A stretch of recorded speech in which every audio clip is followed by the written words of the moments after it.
बच्चों, BCom semester 4 honours and general के लिए मैं आप लोगों को टॉप 5 क्वेश्चन देने जा रहा हूं। किसका? सैलरी चैप्टर से। सैलरी चैप्टर आप लोगों के लिए 15 मार्क्स का इंपॉर्टेंट क्वेश्चन होता है और आप लोगों का कंपलसरी क्वेश्चन है, आपको करना ही पड़ेगा। अब सैलरी में क्या होता है, लॉन्ग क्वेश्चन रहता है एक ठो, और एक क्या रहता है उसके साथ और में 3 ठो 5 मार्क्स करके क्वेश्चन रहता है।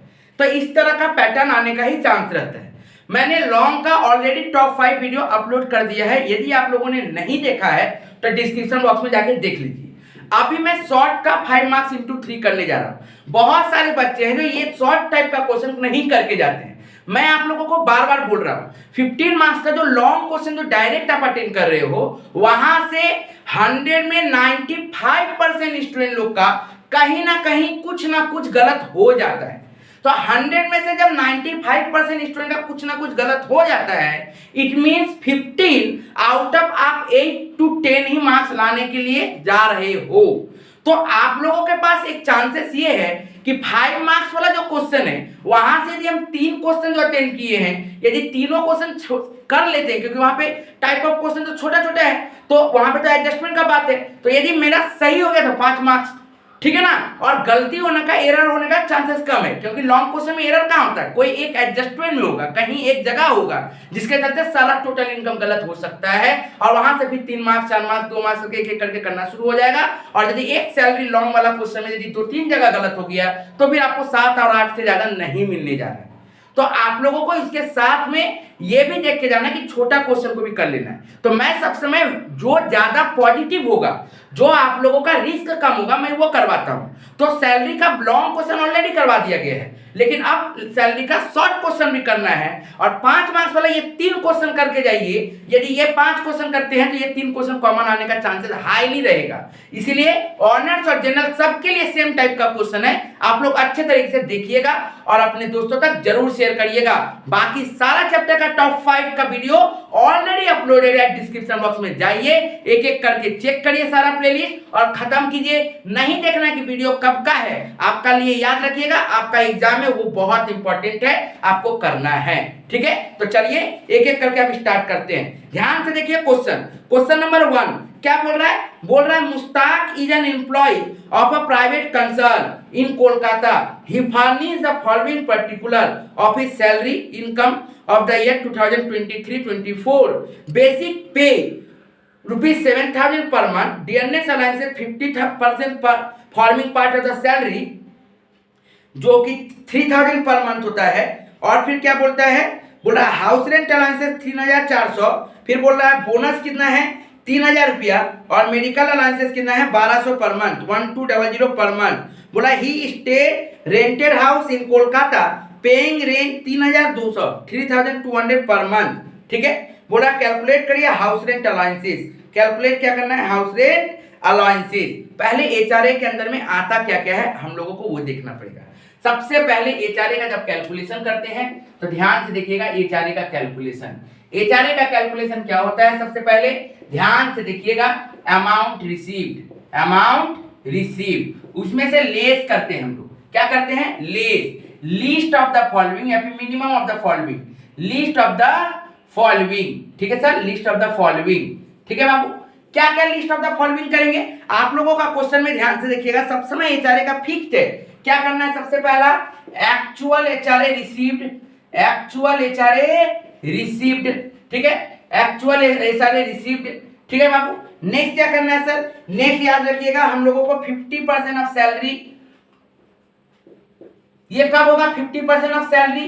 जब मैं घर दिल्ली मुंबई कोलकाता चेन्नई में रहेगा तो 50% ऑफ सैलरी, और वही घर यदि दिल्ली मुंबई कोलकाता चेन्नई को छोड़ के रहेगा तो 40% ऑफ सैलरी। यदि घर दिल्ली मुंबई कोलकाता चेन्नई ये 4 सिटी में रहेगा तो 50%, बाकी जगह कितना? 40%। ओके, नेक्स्ट आएगा थर्ड नंबर होता है क्या? Rent paid minus 10% of salary, rent paid minus 10% of salary. अब एचआरए में सैलरी का मतलब क्या होता है? ध्यान से देखिएगा, एचआरए में सैलरी का मतलब क्या होगा sir? Basic plus DA plus commission, commission यदि परसेंटेज ऑन टर्नओवर रहा तो। ठीक है बाबू, तो इसको हम लोगों को देखना पड़ेगा। अब बेसिक कितना है सर? बेसिक देखिए क्वेश्चन में ध्यान से, कितना बोल रहा है? बेसिक आप लोगों को बोल रहा है सर 7,000 पर मंथ, तो 7,000 इंटू 12। डीए कितना बोला बाबू? डीए बोल रहा है हम लोगों को 3,000 पर मंथ, 3,000 पर मंथ मतलब 3,000 इंटू 12। लेकिन फॉर्मिंग पार्ट कितना बोल रहा है? फॉर्मिंग पार्ट बोल रहा है ओनली 50%। याद रखिएगा सिर्फ और सिर्फ डीए कौन वाला पार्ट आता है? फॉर्मिंग पार्ट आता है। तो 3,000 इंटू 12, 50% फॉर्मिंग है तो फॉर्मिंग पार्ट। कमीशन के बारे में क्वेश्चन में है नहीं तो 0। तो ये कितना आ गया सर? 84,000 प्लस 36,000 का 50% 18,000। तो मेरा सैलरी कितना हो गया सर? 1,02,000। सैलरी कितना हो गया? 1,02,000। इसका मतलब हम लोगों को एक्चुअली देखिए क्वेश्चन में क्या बोला, एचआरए रिसीव्ड कितना हुआ है? एचआरए रिसीव बोल रहा है सर हम लोगों को कितना मिला सर? एचआरए रिसीव ध्यान से देखिएगा कितना दिया है? एचआरए रिसीव्ड बोल रहा है 3,400 इंटू 12, 3,400 इंटू 12 मतलब कितना हो गया सर? 40,800। तो यहाँ पे भी सेम अमाउंट 40,800। 50% ऑफ सैलरी मतलब 1,02,000 का 50%। ठीक है, क्या 50%? क्योंकि देखिए ऊपर में पहला लाइन में लिख दिया गया है क्या है, कहाँ पे रहता है? कोलकाता में रहता है, इसीलिए 50%। यदि दिल्ली मुंबई कोलकाता चेन्नई छोड़ के रहेगा तो 40%। तो ये कितना आएगा sir? 51,000। Next rent paid minus 10% of salary. देखिए रेंट पेड कितना करके कर रहा है? 3,200, 3,200। इसका मतलब 3,200 इंटू 12 माइनस 10% ऑन सैलरी कितना है बाबू? सैलरी है 1,02,000। ठीक है, अब देखिए ध्यान से क्या हो जाएगा? ये हो जाएगा 38,400 माइनस 10,200 क्या हो जाएगा ये सर? 28,200। क्या हो गया सर? 28,200। लोएस्ट कौन है?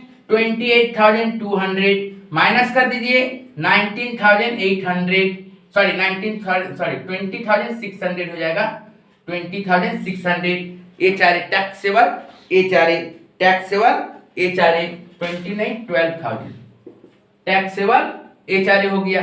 ठीक है बाबू, नेक्स्ट क्वेश्चन चलिए आए बाबू। नेक्स्ट क्वेश्चन देखिए क्या बोल रहा है? Mister Ratan an employ XYZ limited receive basic salary 25,000 per month, dearness allowances कितना बोला? 12,000 पर मंथ। ठीक है, यहाँ पे फॉर्मिंग पार्ट कुछ नहीं बोला, मैंने पूरा ही है। ठीक है, पिछला वाला क्वेश्चन में बोल दिया था परसेंटेज, यहाँ पे बोल रहा है पूरा ही है।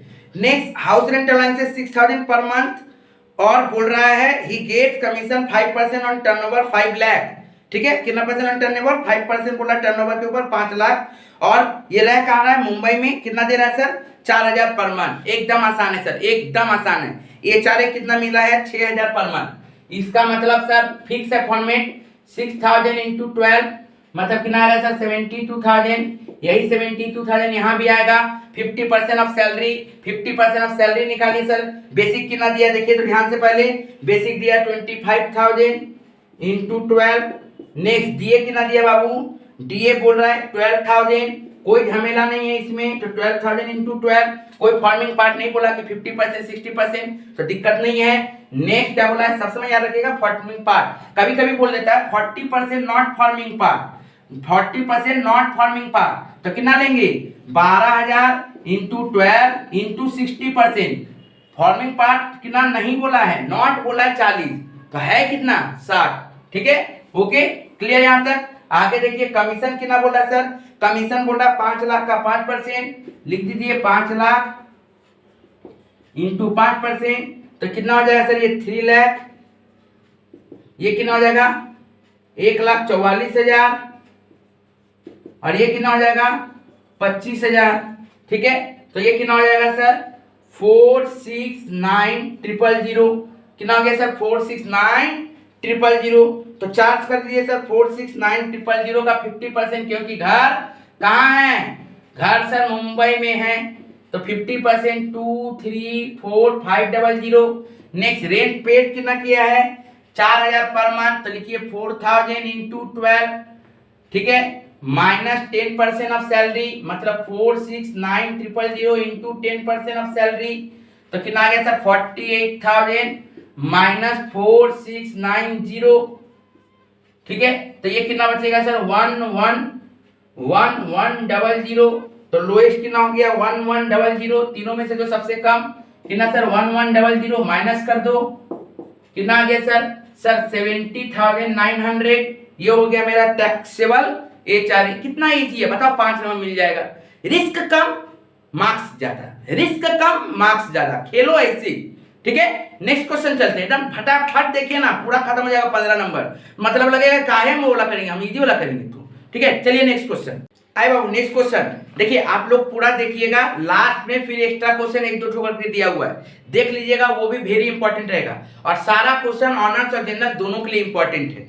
देखिए क्या बोल रहा है, बोल रहा है Amulya an employ XYZ retire 30/11/2023 after serving the 28 year 9 month and receive the 40 lakh gratuity. ठीक है, अब ये आ गया ग्रेचुटी वाला शब्द। ग्रेचुटी में क्या बोल रहा है, at the retirement basic salary 42,000 per month, dearness allowances were 21,000 per month, compute the taxable gratuity of Amulya for the assessment year 2024-25, the assumption the covered under payment of gratuity है। याद रखिएगा, जब भी ग्रेचुटी हम लोग करेंगे तो 2 टाइप का होता है, एक कवर्ड और एक होता है नॉट कवर्ड। कवर्ड वाला कैलकुलेशन अलग होता है, नॉट कवर्ड वाला कैलकुलेशन अलग होता है। मोटा मोटी सब कुछ ही सेम है, ठीक है ना। तो मैं पहले कवर भी करवा देना फिर नॉट कवर भी करवा दूंगा, एकदम इंपॉर्टेंट है, देगा तो इसी टाइप का सवाल देगा। ध्यान से चलिए एक एक करके। तो ग्रेचुटी का कैलकुलेशन हेडिंग दे दीजिएगा, अमाउंट ऑफ टैक्सेबल ग्रेचुटी जैसे लिखा जाता है। आइए, तो सबसे पहले लिखा क्या जाता है वो बताइए, ग्रेचुटी रिसीव्ड। ठीक है, ग्रेचुटी रिसीव्ड। ओके, लेस, यहां पे भी लिस्ट ऑफ द फॉलोइंग, क्या लिस्ट ऑफ द फॉलोइंग, यहां पे भी लिस्ट ऑफ द फॉलोइंग होता है। ओके बाबू, ठीक है। नेक्स्ट, अब क्या हुआ, क्या क्या आता है एकदम ध्यान से देखिए। सबसे पहले एक्चुअल अमाउंट, दूसरा स्टैट्यूटरी अमाउंट जो फिक्स होता है, ठीक है। ओके, तीसरा स्टैट्यूटरी अमाउंट कितना है sir, 20 lakh. Next, third 15/26 into completed year into salary per month. ठीक है, लास्ट ड्रॉन सैलरी। अब बात को समझिए, यहां पे ग्रेचुटी रिसीव्ड कितना हुआ है, बोला सर ग्रेचुटी रिसीव्ड हुआ है कितना, 14 लाख। तो लिख दीजिए 14 लाख, यहां पे भी 14 लाख। झमेला सिर्फ यहीं पे है, क्या है, सबसे पहले 15/26 लिख डालो इनटू कंप्लीटेड ईयर। देखो कवर्ड बोला है, क्या बोला है, कवर्ड।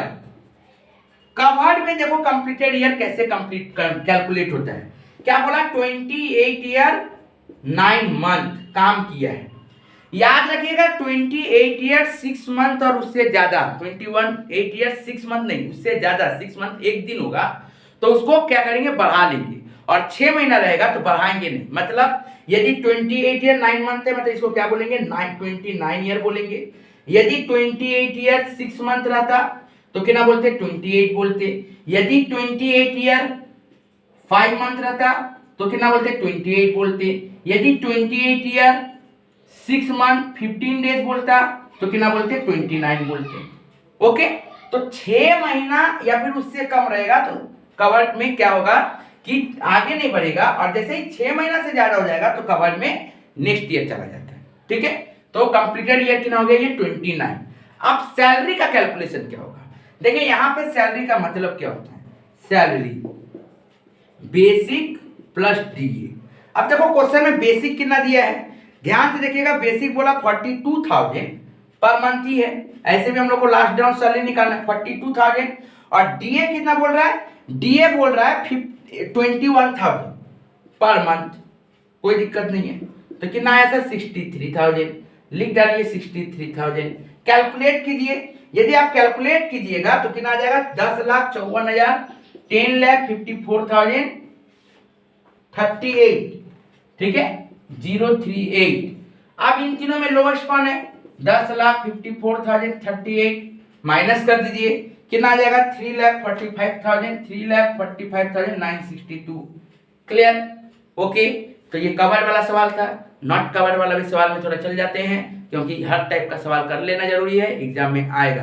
देखते जाइए, पहले देखते जाइए, एग्जाम में देखिएगा कैसे कॉमन मिलता है। ठीक है, चलिए क्वेश्चन देखिए बाबू, ग्रेचुटी का पिछला वाला क्वेश्चन क्या था, कवर्ड, ये वाला क्वेश्चन नॉट कवर्ड। देखिए क्या डिफरेंस है, मैंने फॉर्मेट चेंज नहीं किया, फॉर्मेट वही रखा है, कहां चेंज होगा वो मैं बताऊंगा, तब आप लोगों को समझ में आएगा ज्यादा कि कवर्ड और नॉट कवर्ड में डिफरेंस क्या है।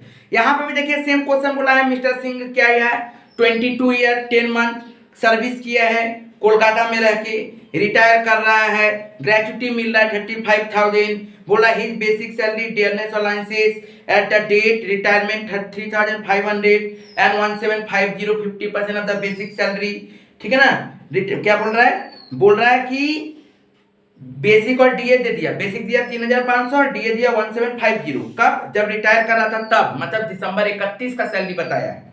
ठीक है, बोल रहा है कि हर साल annual increment salary 1,000 per month fail due 1 अप्रैल ईच ईयर। देखो ये बच्चा लोग बहुत कंफ्यूज हो जाता है, बोला है क्या, हर महीना 1 अप्रैल, हर साल 1 अप्रैल को 100 रुपया बेसिक बढ़ता है। क्या बोलता है, 100 रुपया बेसिक, 100 रुपया सैलरी इंक्रीज होता है, 100 रुपया क्या होता है, सैलरी इंक्रीज होता है। तो 100 रुपया जब सैलरी इंक्रीज हो रहा है, कितना इंक्रीज हो रहा है, 100 ठीक है, बेसिक सैलरी 100 इंक्रीज हो रहा है, फिर बोलता है फेल। तो आदमी लोग, बच्चा लोग सोचता है फेल मतलब फॉल बोल रहा है, मतलब गिर रहा है, नहीं, 100 रुपया 1 अप्रैल को एवरी ईयर करके बढ़ रहा है बेसिक सैलरी, बात खत्म, एकदम अच्छे तरीके से समझना है। ठीक है, तो अब हम लोगों को यहाँ पे एक एक चीज सीखना पड़ेगा, तो ध्यान से देखिए क्वेश्चन में क्या बोल रहा है, क्वेश्चन में बोल रहा है ग्रेचुटी रिसीव कितना 35,000, लिख डालो 35,000 ग्रेचुटी रिसीव, अमाउंट रिसीव कितना बोला 35,000, लिख डालो, स्टेटरी अमाउंट कितना वही 20 लाख, लिख डालो। अब आते हैं खेला, मेन खेला यहाँ पे। सबसे पहले बात, कवर्ड वाला में 15/26 होता था, नॉट कवर्ड वाला में 15/30 होता है। नॉट कवर्ड वाला में क्या होता है 15/30, क्वेश्चन में लिख दिया कि ये ग्रेचुटी नॉट कवर्ड है, तो पहला क्या होगा 15/30, कवर्ड में 15/26 4 दिन छुट्टी माना जाता है, जब नॉट कवर्ड होगा तो 30 दिन काम माना जाएगा, मतलब 15/30।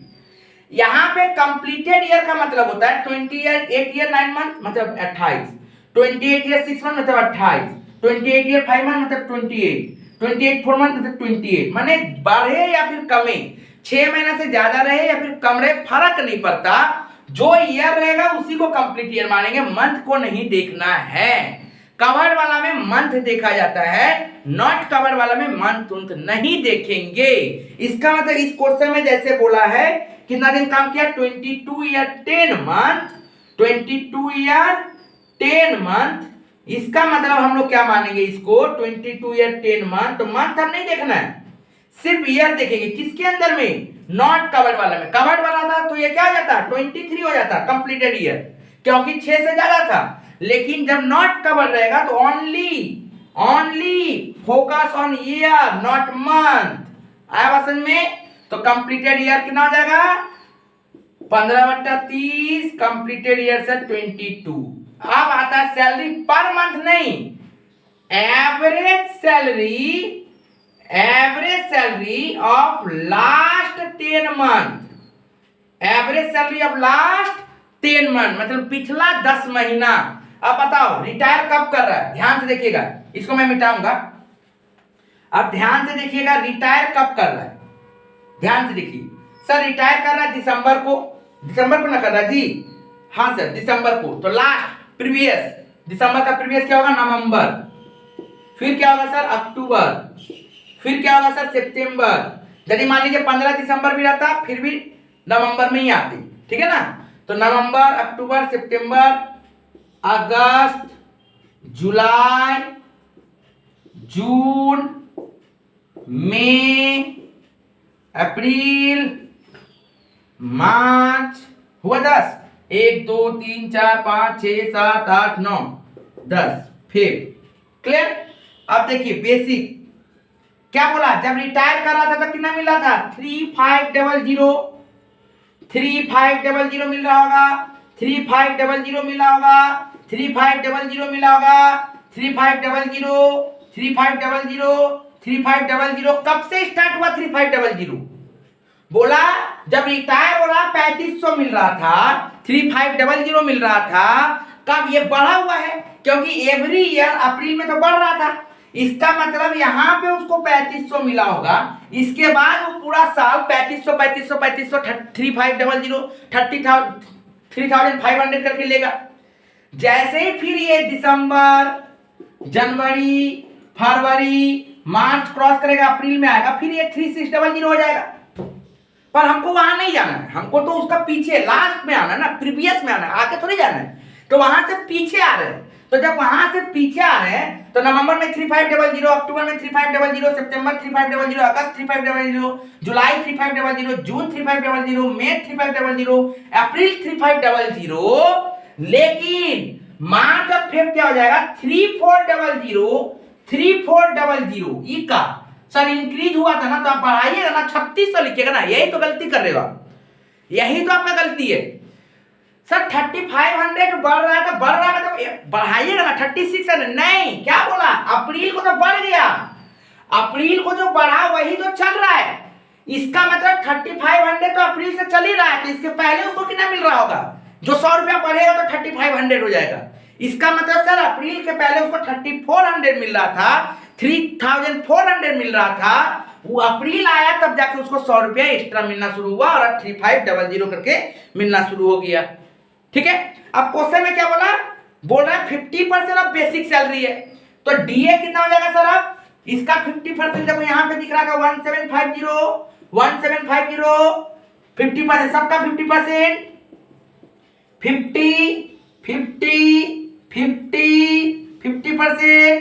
50%, ये कितना हो जाएगा? 1700, क्योंकि 3400 का 50% 1700, और ये कितना हो जाएगा? 1700। कमीशन, यहाँ पे कमीशन यदि परसेंटेज वाला रहता तो आता, है ही नहीं है कमीशन, परसेंटेज का कमीशन रहेगा तो आएगा। ठीक है बाबू, आप देखिए तो क्या हो गया? बेसिक देखा जाए तो 3500 कितना महीना? यहां से लेके यहां तक 8 महीना, प्लस 3400 इंटू 2 मंथ। नेक्स्ट ये क्या हुआ sir? 1750 into 8 month, plus 1700 into 2 month. तो ये टोटल करते हैं हम लोग तो कितना आता है? बेसिक आएगा 34800, और ये कितना आ जाएगा सर? 17400। तो टोटल करते तो कितना हो जाता है? 52,200। यही वाला अमाउंट कहां लिखेंगे? 52,200। आया समझ में? कितना इजी है। अब इसको सॉल्व कर दीजिए, तो ये कितना हो जाएगा सर? सॉल्व करने से कितना हो जाएगा? सॉरी 52,200 नहीं, 10 कितना है सर? टोटल 10 मंथ का सैलरी 52,1000। यहाँ पे क्या बोला? लास्ट 10 मंथ सैलरी, मतलब एवरेज करिए 10 मंथ, क्या बोला? एवरेज सैलरी, तो डिवाइड बाई 10 करिए तो कितना आ जाएगा? 5220। तो 5220 एवरेज बोला था ना, तो डिवाइड बाई 10 करना पड़ेगा, तो ये टोटल आया, डिवाइडेड बाई 10 कर दिए तो 5220 आ गया। लिख दिए सर, टोटल अमाउंट कितना आ जाएगा? 57420। लिस्ट ऑफ द फॉलोइंग कितना निकल रहा है? 57420 निकल पाएगा सर? हमको मिल ही रहा 35,000, कभी भी सरकार हमको उससे ज्यादा डिडक्शन नहीं देगी, तो हमको इतना कैसे इंजेक्शन देगी?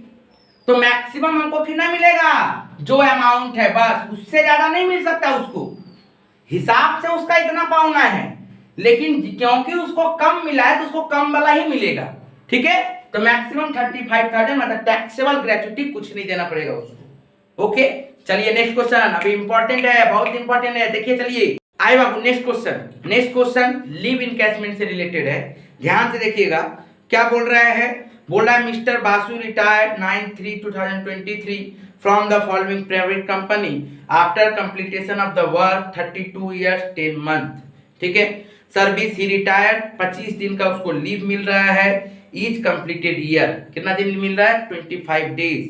ठीक है, बोल रहा है ही अवेल 10 month लीव, उसको कितना मिला? पूरा सर्विस में 10 महीना का लीव मिला है।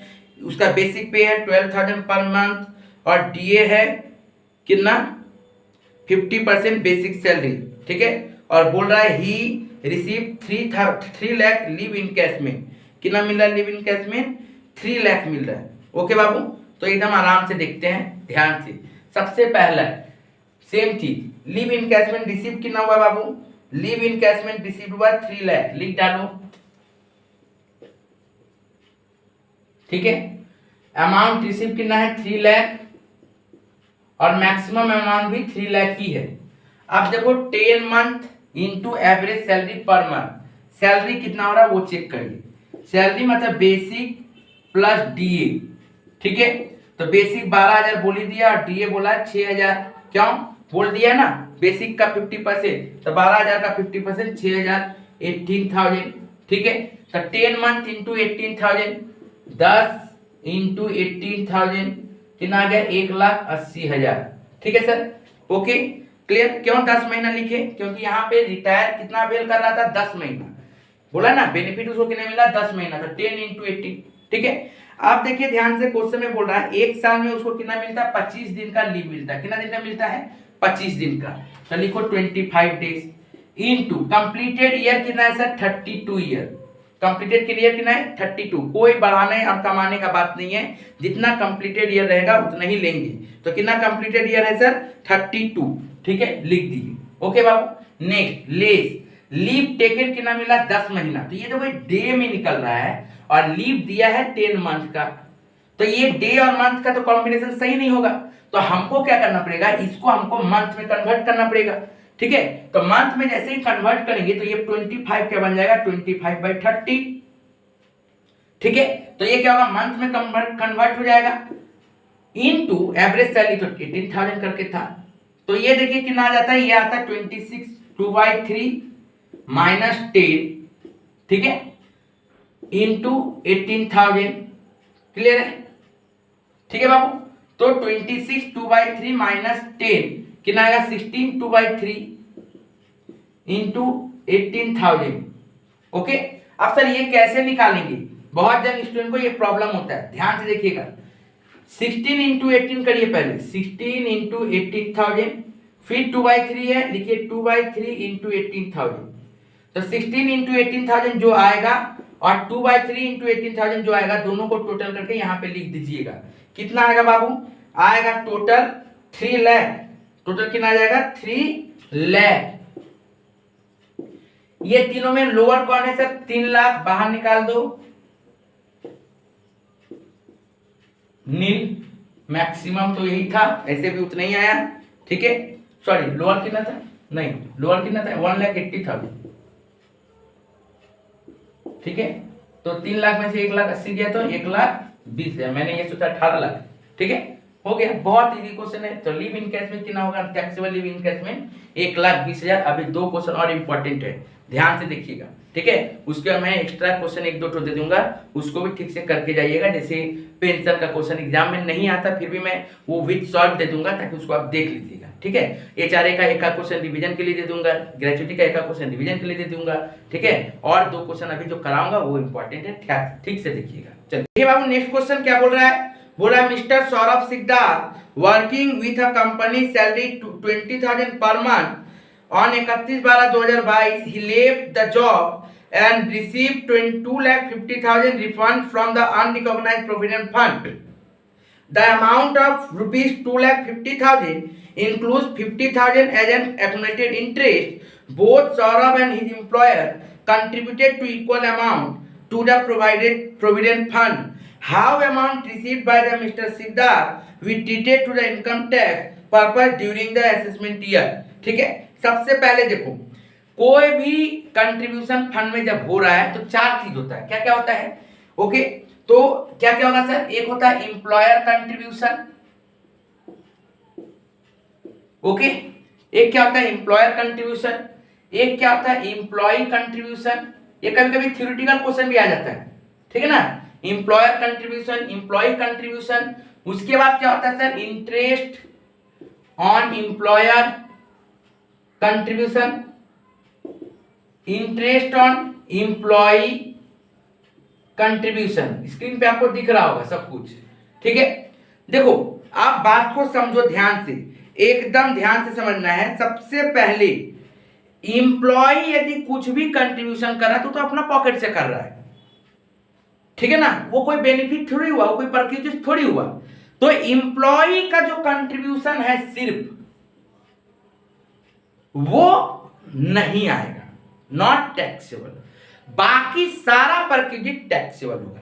इंप्लॉयर दिया मतलब उसको फ्री में मिला, इंटरेस्ट जो मिल रहा है वो तो इंप्लॉय जितना डाला सो डाला, लेकिन इंटरेस्ट उसको दोनों पे मिल रहा है, इस पे भी मिल रहा है, इस पे भी मिल रहा है। अब बहुत जन बोलेंगे सर इंप्लॉयर वाला इंटरेस्ट मिलेगा, ठीक है, आप ही तो बोले इंप्लॉय का नहीं आएगा, तो इंप्लॉय का इंटरेस्ट का भी नहीं है। नहीं, इंप्लॉय जो कंट्रीब्यूशन किया है ये अपना पॉकेट से मान लो 100 रुपया खर्चा किया और इंप्लॉयर भी दिया 100 रुपया, इसका मतलब ये तो इसको फ्री में मिला, तो ये टैक्सेबल हो जाएगा।